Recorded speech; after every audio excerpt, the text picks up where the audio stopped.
Amados hermanos, paz de Cristo.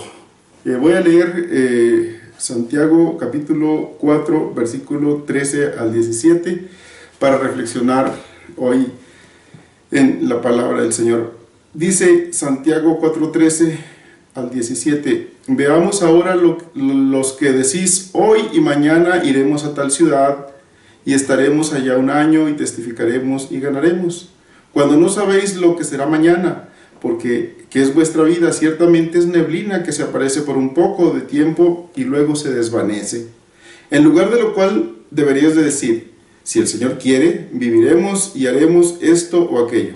Pero ahora os jactáis en vuestras soberbias. Toda jactancia semejante es mala, y el que sabe hacer lo bueno y no lo hace, le es pecado. Cada principio de año, la mayoría de nosotros, la mayoría del mundo, hace planes o hacemos planes, propósitos para llevarlos a cabo durante el año que está iniciando, el año que va a transcurrir, ya sea el final del año o el principio del año, pero proyectamos pues ese año que va iniciando. Mire, esto lo hacen las empresas, los gobiernos, las instituciones, todos. Nosotros en lo personal también llegamos a hacerlo. Toman en cuenta, ¿verdad?, el presupuesto, los presupuestos para sacar adelante esos proyectos, proyectan todo plan de trabajo, etcétera, ¿verdad? Pero hoy vemos, hermanos, cómo la mayoría de estos planes que se tomaron en cuenta para sacar adelante alguna empresa, alguna institución, el gobierno, etcétera, pues forzosamente tienen que cambiar. Y con esto, hermano, nos damos cuenta cómo los pensamientos de Dios son superiores a nuestros pensamientos y cómo los caminos de Dios son más altos que nuestros caminos. Proyectamos desde el inicio del año, a finales del año pasado, pero ahorita muchos planes están cambiando. De hecho, yo creo que todos los planes que habíamos proyectado, hermanos, están cambiando. No nos van a servir lo que planeamos. Muchas de las cosas que planeamos no nos van a servir, no nos van a funcionar. El presupuesto tiene que cambiar, los tiempos, las formas tendrán que cambiar. Ahí Dios pues muestra su señorío, Dios muestra que Él es soberano. Nosotros tenemos que aprender en esta situación o en esta crisis, tenemos que aprender, hermanos, que el único que tiene el control de todo, el único que sabe el futuro de todas las cosas, se llama Jesucristo. Yo quiero que le dé la alabanza y la gloria solamente a Él, hermano. Por eso decía el salmista que Él es digno de suprema alabanza y su grandeza es inescrutable. Dios es digno de suprema alabanza y la grandeza de Dios es inescrutable. También dice el Salmo 115, versículo 3, nuestro Dios está en los cielos y Él hace lo que le place. ¿Amén? Él es el único que puede proyectar y tener la seguridad que eso que Él proyectó, eso que Él planeó, saldrá tal cual lo pensó, tal cual lo sintió, así se darán las cosas. Nosotros realmente no tenemos el control de esto. De verdad que nosotros no podemos asegurar, nunca podríamos aseverar o afirmar que las cosas que planeamos saldrán tal cual las pensamos, tal cual las proyectamos. El único que lo puede hacer es nuestro gran Dios y Salvador, Jesucristo. Hermanos, si quisiéramos nosotros entender a Dios como a un simple mortal, como a un hombre, nosotros caeríamos en una completa frustración. Si nosotros pues quisiéramos entender a Dios y pensamos que Él razona y Él proyecta con nuestros estándares, con nuestras medidas, entonces, hermano, hoy estaríamos reclamando, hoy estaríamos muy frustrados. Y pienso que hay mucha gente así, frustrada, pensando, ¿por qué no voy a lograr esto? ¿Por qué no voy a terminar mi casa? ¿Por qué no sucedió como yo quería? Yo tanto que había planeado las cosas, las pensé, tanto que invertí, hermano. Pero nosotros no tenemos el control absoluto de nada. Pero veamos lo que dice Pablo. Mire, vamos a ver lo que dice Pablo a los romanos. Dice, para que entendamos más a Dios, y entonces no nos sintamos frustrados, sino más bien volquemos nuestra confianza en el Señor. Dice Pablo en Romanos 11, versículo 33 al 37. Qué profundas son las riquezas de la sabiduría y del conocimiento de Dios. Qué indescifrables sus juicios e impenetrables sus caminos. ¿Quién ha conocido la mente del Señor? ¿O quién ha sido su consejero? ¿Quién le ha dado primero a Dios para que luego Dios le pague? Porque todas las cosas proceden de Él y existen para Él. Amén. Existen por Él y para Él, dice la palabra del Señor. Porque todas las cosas proceden de Él y existen por Él y para Él. Y entonces termina con una exclamación de gloria y de alabanza, de reconocimiento a nuestro Señor. En el versículo 37 dice, a Él sea la gloria por siempre. Amén. Entonces, cuando nosotros no entendamos, cuando nosotros no lleguemos a comprender el porqué, la razón de alguna situación, de esta adversidad que estamos viviendo, hermanos, quizás haya pérdidas económicas. Muchos han perdido, o algunas gentes han perdido a sus familiares por causa de la enfermedad, por causa del virus o la pandemia que se ha suscitado en el mundo entero. Y de repente se preguntan por qué no pudo vivir o por qué no pudimos vivir más los proyectos que teníamos juntos. Y entonces hay cierto enojo, cierta frustración, aquel sentimiento de seguridad que había, ¿verdad? Y de fuerza y de entusiasmo al iniciar el año, cuando proyectamos ciertas cosas, se va desvaneciendo. Y yo quiero que al terminar esta reflexión, ¿verdad?, usted llegue a sentirse más confortable.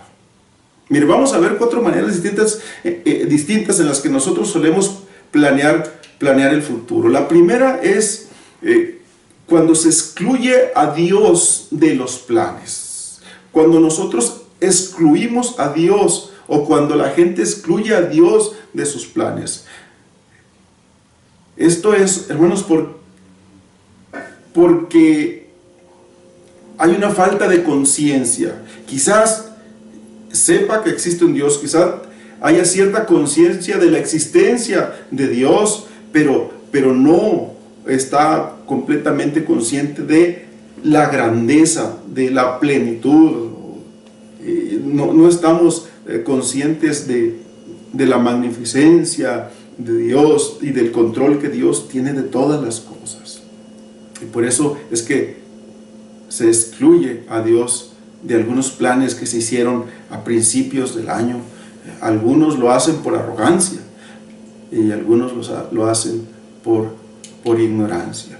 La segunda manera que quiero que veamos cómo de repente alguien planifica o proyecta el futuro, ¿verdad? Es incluyendo a Dios en sus planes. Es decir, cuando yo tengo mis planes y yo le digo a Dios, mira, yo quiero que tú seas parte de mis planes. Esto es cuando tenemos algún deseo, algún anhelo, una meta, un propósito, puede ser muy bueno, y es cuando estamos nosotros conscientes de nuestra insuficiencia, que sabemos que somos limitados y que necesitamos de la ayuda del Señor para lograr aquellos planes o estos planes que hemos pensado, o estos proyectos o estos propósitos, ¿verdad?, que nos hemos trazado. Mire, el problema es que al tomar en cuenta a Dios en mis planes es porque sabemos que Él es bueno, tomamos en cuenta su poder, tomamos en cuenta su bondad, pero De repente no estamos contando con el señorío de Dios, no estamos contando que Dios es el Señor. Estamos diciéndole, estos son mis planes y quiero que me ayudes en mis planes. Vas a ser mi ayudante para poder alcanzar la meta, para poder lograr, porque yo solo no puedo. El tercero sería cuando se excluyen los planes de Dios de nuestras vidas. Es decir, cuando el individuo conscientemente, conociendo el plan perfecto, los planes eternos de Dios, los excluye de su vida para proyectar sus metas, sus propósitos o sus deseos, sus anhelos. Quiero decir que esta es la manera más pobre de planificar el futuro, porque se hace con toda conciencia de ese error. Se hace con toda conciencia, pues, de que se sabe que está mal, se conoce a Dios, pero aún conociendo los planes de Dios, los hace a un lado porque me estorban en mis planes, porque mis anhelos no van de acuerdo a los anhelos de Dios. No se hace por desconocimiento, sino por arrogancia pura. Es una franca oposición a la voluntad de Dios esto, ¿no? Esto es lo más lamentable. Allá Jeremías, hermano, hay un ejemplo. Usted dirá, si habrá gente que haga esto. De repente, hermanos, quizás lo hemos hecho y no nos hemos dado cuenta, pero mire, un ejemplo allá en Jeremías capítulo 18, cuando el Señor lleva a Jeremías a la casa del alfarero y le muestra cómo aquella vasija que el alfarero está haciendo, en un momento se le descompone o se le desbarata, pero la toma, la vuelve a amasar y la vuelve a poner en la rueda y le vuelve a dar la forma que él quiere. Y le dice el Señor a Jeremías, que no podré yo hacer esto con el pueblo, con mi pueblo, con mis hijos. Y entonces le da la instrucción que vaya al pueblo y entonces con este ejemplo le dice, invítalos a que vuelvan a mí, que se vuelvan a mí. Y una vez que Jeremías les presenta o les hace el llamado de Dios, ¿qué le responde el pueblo en esa ocasión? Dice, es en vano, porque en pos de nuestros ídolos iremos y haremos cada uno el pensamiento de nuestro malvado corazón. Es decir, con toda conciencia decidieron no hacer la voluntad de Dios. Escucharon el mensaje, entendieron lo que Dios quería, los planes de Dios para ellos, pero aún así ellos decidieron conscientemente hacer a un lado lo que Dios había planificado para ellos. La número 4 es cuando se vive en el plan de Dios. Esta es la que yo recomiendo. Tenemos que preguntarle a Dios cuáles son los planes a seguir. Cada vez que vayamos a proyectar algo, vamos a decirle, Señor, ¿cuál es el plan? Para entonces ser parte yo de tu plan eterno, y lo que yo proyecte y lo que yo haga, que vaya acorde a tu voluntad, acorde a lo que tú has pensado para mí, lo que has pensado para el mundo, lo que has pensado para tu pueblo. Cuando hacemos esto es cuando estamos conscientes del señorío y aceptamos ese señorío, nos sometemos a su voluntad, nos despojamos de nuestro yo, porque de repente, hermanos, cuando planeamos, cuando pensamos algo a futuro, pero estamos conscientes de los planes de Dios, inmediatamente tenemos que cambiar, tenemos que quitar ese chip y decir, esto no va de acuerdo a la voluntad de Dios. Y entonces, por mucho que sea mi anhelo, por mucho que sea mi deseo, por mucho que a mí me guste, tengo que hacer un lado, porque no va de acuerdo a lo que Dios demanda para mí. Es cuando nosotros anteponemos los intereses de Dios a los nuestros. Cuando hacemos un lado el deseo carnal humano, el deseo quizás no sea tan errado, quizás no sea tan malo, pero es algo que me va a apartar del plan de Dios para mi vida, del plan de Dios para los míos.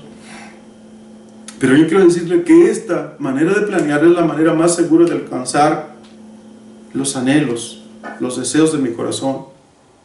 Aunque pudieran ser los menos fáciles, la manera menos fácil, aunque no sea exactamente el deseo que yo tenía, el plan que yo tenía, pero sí la finalidad, pero sí el objetivo principal o la esencia, ¿amén? No la manera, sino lo que en esencia se estaba buscando. Es decir, si yo buscaba ese acercamiento, ese crecimiento, yo buscaba la bendición, si yo buscaba la prosperidad de mi alma, hermanos, quizás Dios me llevó por un camino diferente al que yo tenía pensado, pero al final de cuentas alcancé el gozo, alcancé, hermanos, esa prosperidad en mi vida, en mi alma. Amén. Entonces decía pues que recomiendo, según lo que he aprendido en la palabra, hermanos, no es que yo incluya a Dios en mis planes, sino más bien vivir en el plan que Dios tiene para mí, tratar de conocerlo, de indagar, de preguntarle al Señor. Mire, porque no siempre que decimos que tomamos en cuenta a Dios es que estamos haciendo su voluntad. Por esto es que debemos saber o tratar de conocer el plan de Dios para nosotros y así podernos someter a su perfecta voluntad. Preguntarle al Señor. Ahorita me viene a la mente cuando allá en Ziklag, al regresar David con sus guerreros a Ziklag, a la ciudad de Ziklag, fue saqueada por el enemigo, llevaron a sus hijos, llevaron a sus mujeres presos, llevaban lo que ellos tenían y David no salió corriendo a perseguir al enemigo, sino dice la Biblia que David va y ora y consulta a Dios y le pregunta que si debería ir tras ellos, y el Señor le dice, ve tras ellos, y el Señor le promete la victoria. El Señor promete que traería a sus mujeres y a sus hijos de vuelta atrás. Siempre tenemos que preguntarle al Señor, ¿cuál es el plan? ¿Cuál es tu plan para nosotros? ¿Ven? Qué hermoso, de verdad. Yo me gozo tanto en ver el señorío de Dios. Hoy, gente con mucha arrogancia proyectó ganar millones, proyectó ser más grande y más poderoso, y muchos de ellos hoy ven frustrados sus planes. Y no me gozo en la desgracia de los demás, sino que me gozo en que Dios muestra al mundo que Él tiene el control y que en todo tenemos que buscar su rostro. En todo tenemos que venir. No importa cuánta sea tu preparación, no importa cuál sea tu capacidad, no importa, hermano, cuáles sean tus virtudes y todo lo que hayas logrado y alcanzado. Déjame decirte que el último que tiene la palabra para cada cosa es nuestro Señor, es nuestro gran Dios, es nuestro amado Jesucristo. Cuando nosotros venimos a Él, pues entonces vamos a encontrar algo, hermanos, en sus planes. Dice, porque yo sé los planes que tengo para ustedes, dice el Señor.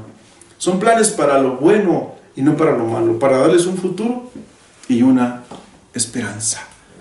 Hermano, mi deseo es que el Señor nos siga bendiciendo de manera abundante, sobrenatural. Quiero que oremos y vamos a replantear las cosas, pero hoy yo quiero que le haga de esta manera. Señor, dígale al Señor, Señor, dime cuáles son tus planes para mí, cuáles son tus planes. Quizás estaba haciendo una casa, no sé si la pueda terminar, Señor. Estoy estudiando esta carrera, estoy haciendo esto, pero necesito conocer tus planes. Necesito conocer tu voluntad. porque sé que tu voluntad es agradable y es perfecta. Ahí voy a encontrar plenitud en mi vida y voy a encontrar gozo. Oramos en el nombre de Jesús. Padre, gracias, Señor, porque has mostrado una vez más que tú eres el Rey de Reyes, el que está por sobre todas las cosas, el que tiene, Señor, control total, completo de este mundo, Dios mío. Gracias, Señor. Mira, Dios, primero quiero pedirte perdón, Padre, si en algo que proyecté, en algo que planeé, Señor, no te tomé en cuenta. Si en algo te excluí, Señor Jesucristo, Dios Todopoderoso, Padre, en tu nombre eterno y glorioso, perdón, Señor. Ahora te pido, Dios mío, que bendigas nuestras vidas, Señor. Ayúdanos a conocer tu voluntad, que es agradable, que es perfecta. Dios, en el nombre de Jesucristo, Señor eterno, aleluya. Ayúdanos, Señor, a entender para dar paso, Señor, conforme a lo que tú has planeado. Señor, bien dice tu palabra, que el viento sopla de donde quiere y escuchamos su sonido, pero no sabemos de dónde viene y a dónde va. Así debemos ser siempre, Señor, aleluya, guiados por tu Espíritu Santo, guiados por tu voluntad perfecta y maravillosa. Señor, ayúdanos y que el resto de nuestra vida, que el resto de nuestros días, Señor Jesucristo, aleluya, vayamos siendo guiados con tu Espíritu Santo a toda verdad y a toda justicia, Señor. Hagamos tu voluntad todos para gloria tuya, Señor, en el nombre poderoso de Jesús. Pongo en tus manos a tus hijos, a tu pueblo, Señor, a tu pueblo que está en cada lugar de la tierra, Señor. Especialmente te pido por la iglesia que me has confiado para pastorearlos, Dios. Te pido que esta palabra los bendiga, que esta palabra los llene, Señor, de seguridad, Señor, aún en este tiempo de dificultades, Dios mío. Que ellos encuentren, Señor, en esta palabra, Dios mío, aleluya, que tú has traído para ellos en esta tarde, Dios, que ellos encuentren, Señor Jesucristo, esa estabilidad, Señor, en sus emociones, en sus sentimientos, Señor, y un crecimiento y una abundancia espiritual en sus vidas. Gracias, Dios mío, a ti la adoración y la gloria y la honra por siempre. Amén, amado. Amén, Cristo Jesús. Hermano, Dios me los bendiga, Dios me los guarde. Nos seguimos mirando, nos seguimos viendo en el nombre de Jesucristo. Amén.